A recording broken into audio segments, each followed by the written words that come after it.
ওসিরা কি করে প্রতিদিনই বলছি আমরা, এই আমাদের টাউনেই দেখুন না, এখানে একটা পুলিশ অফিসার আছে যাকে টাউন বাবু বলা হয়, সরাসরি দালালি করছে। প্রত্যেকটা ঘটনায় সে নিজে মস্তানদের খুনিদের মদত দিচ্ছে, এরকম প্রত্যেক থানাতেই আছে। কি করা যাবে? তাদেরকে সরাবে, তাহলে আমাদের তো আপত্তি থাকার কথা না। যাদেরকে সরাচ্ছে তারা কারা, কেন সরাচ্ছে, তারা কাদের দায়িত্ব, রাজ্যের কি বক্তব্য, সেগুলো আপনারা শুনছেন এখানে। আমি বাইরে থেকে কি বলতে পারি সেখানে? আমি আমার টাউনের কথা, আমার জেলার কথা জানি। আমি এখানে ইসলামপুরে, এখানে সালারে, এখানে বহরমপুরে যে সমস্ত ওসি টাউন বাবুরা আছে, তারা যাতা করছে। যাতা মানে যাতা করছে, দালালি চূড়ান্ত করছে তারা। না, বহু মতুয়ার মানুষ, বহু মতুয়া, তাদের আমি জানি, তাদের নাম বাদ গেছে, যেটা তারা আশা করেনি। ভারতবর্ষের প্রধানমন্ত্রী নরেন্দ্র মোদী শুধু এপারে না, মতুয়াদের যিনি গুরু, তাদের গ্রামেও গেছিলেন গত ভোটের আগে, মনে করে দেখুন বাংলাদেশের। তো সেই মতুয়ারা আজকে কিন্তু লক্ষ লক্ষ মতুয়া নির্বাচনের প্রক্রিয়া থেকে বঞ্চিত হয়ে গেল। এটা দায়িত্বটা কার? যাদের ভরসা দিয়েছিল বিজেপি, তারা আজকে বঞ্চিত। তাদেরকে হয়তো কোনো প্রতিশ্রুতি দেওয়ার জন্য নরেন্দ্র মোদীকে আসার প্রয়োজন হয়েছে। এমন কিছু হয়েছে যে মতুয়ারা ক্ষুব্ধ, তাদেরকে তাই কিছু গ্যারেন্টি, কিছু প্রতিশ্রুতি, কিছু বোঝানো, এগুলোর জন্য নরেন্দ্র মোদী সেখানটায় যাচ্ছে। অথচ এটা আমি আগেই প্রস্তাব দিয়েছিলাম যে ভারতবর্ষের পার্লামেন্ট চলাকালীন একটা অর্ডিন্যান্স নিয়ে এসে বলা হোক যে মতুয়ারা, তাদেরকে ভোট দেওয়ার অধিকার দেওয়া হোক, পেন্ডিং রাখা হোক, তাদের নাগরিকত্ব হতেই পারে। সব জায়গায় হওয়া উচিত এটা, ডায়মন্ড হারবার কেন, সব হারবারেই হওয়া উচিত। আমরা তো চাই সেটা বন্ধ, কোথায় বন্ধ হচ্ছে? নির্বাচন কমিশনের উপরে যে আশা ভরসা করছি আমরা, নির্বাচন কমিশনের সাথে বাস্তবায়িত করতে ব্যর্থ হচ্ছে। হয়তো ভোটের দিনটা বুথের মধ্যে কোনো গন্ডগোল হচ্ছে না, কিন্তু তার আগে পরে থামাথামি কোনো লক্ষণ দেখছি না আমরা পশ্চিমবঙ্গে।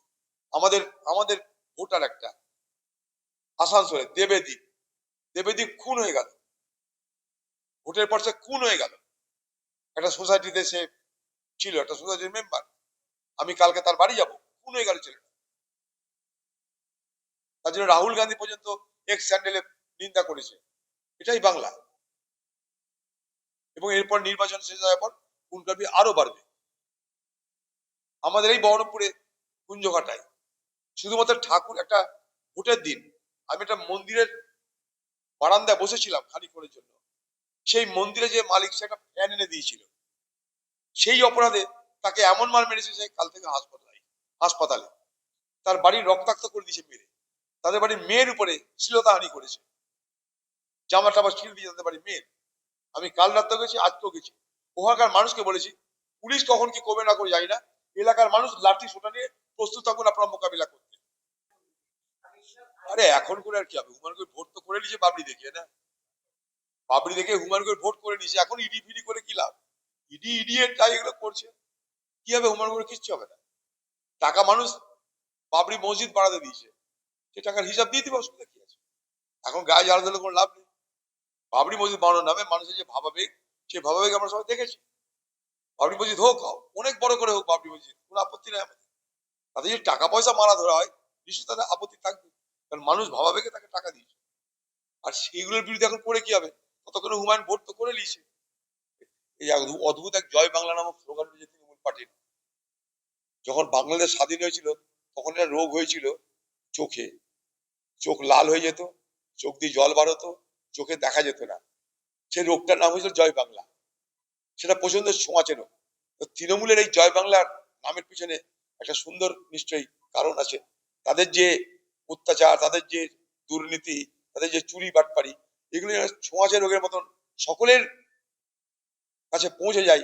সবাই যাতে উদ্বুদ্ধ হয় চুরি বাটপারি চেঁচামি করার জন্য, তার জন্য দিদির দলের পক্ষ থেকে জয় বাংলা স্লোগান দেওয়া হয়েছে। ছ্যাবলামি চলছে আর কি, বাংলায় ভোটের নামে ছ্যাবলামি চলছে। দিদির ছ্যাবলামি আমরা সবাই জানি, এখন বিজেপিও ছ্যাবলামি শুরু করেছে। এই দেখুক বাংলায় মানুষের ভালো মন্দ নিয়ে কোনো আলোচনা নাই, কি হবে না হবে বাংলা তা নিয়ে কোনো চিন্তা নাই। আরো কি করে ওরা জানেন? তৃণমূল পার্টি যাতে আমরা কোনো সভা করতে না পারি, তাই জন্য এই যে অ্যাপ, সুবিধা অ্যাপ, তাদের এমন করে ম্যানিপুলেট করে। আর লোকাল যাদের অফিসাররা এখনো যেগুলো তৃণমূলের লোক আছে, কারণ এসডিওরা, তারা এমন ভাবে তাদের সমর্থন করে যে কংগ্রেস মনে করলেও কোনো সভা করতে পারছে না। এটা অনেকে জানেন না আপনারা। আমি নিজে খাদিতে সভা করতে পারিনি, কারণ যেখানে যেখানে সভা করব, তারা নিজের নামে, নির্দলের নামে, এসিসির নামে সব একটা করে বুকিং করে রেখে দিচ্ছে। অথচ এসিউসি তাদের নয়, নির্দল তাদের নয়। সেখানটায় কি হবে? ইলেকশন কমিশন পক্ষ থেকে দায়িত্বে আছে এসডিও সাহেবরা বিশেষ করে, তাদের তারা ভূমিকা হওয়া উচিত, সেখানে তারা সেই ভূমিকা পালন করতে ব্যর্থ হয়। ওরা অদ্ভুত চালাকি হচ্ছে এখানটায়। মনে করুন আজকে আমি কলকাতা যাবো, সোমেনদার ছেলে রোহন মিত্র সে আমাকে ডেকেছে, সে বলছে যে দাদা যদি পারমিশন ম্যানেজ করতে পারি তাহলেই আপনি আসবেন, নাহলে কি করবো। সব জায়গায় একই কায়দা করছে, মানে যাদের বিরোধীরা প্রচার করতে না পারে তাদের এক ম্যানিপুলেট করে, সময় ম্যানিপুলেট করে টিএমসি পার্টি সবকে জ্যাম করে দিচ্ছে, যাতে সেখানে কোনো কেউ জায়গা না পায়। এই চালাকিটা অনেকে বুঝতে পারছে না।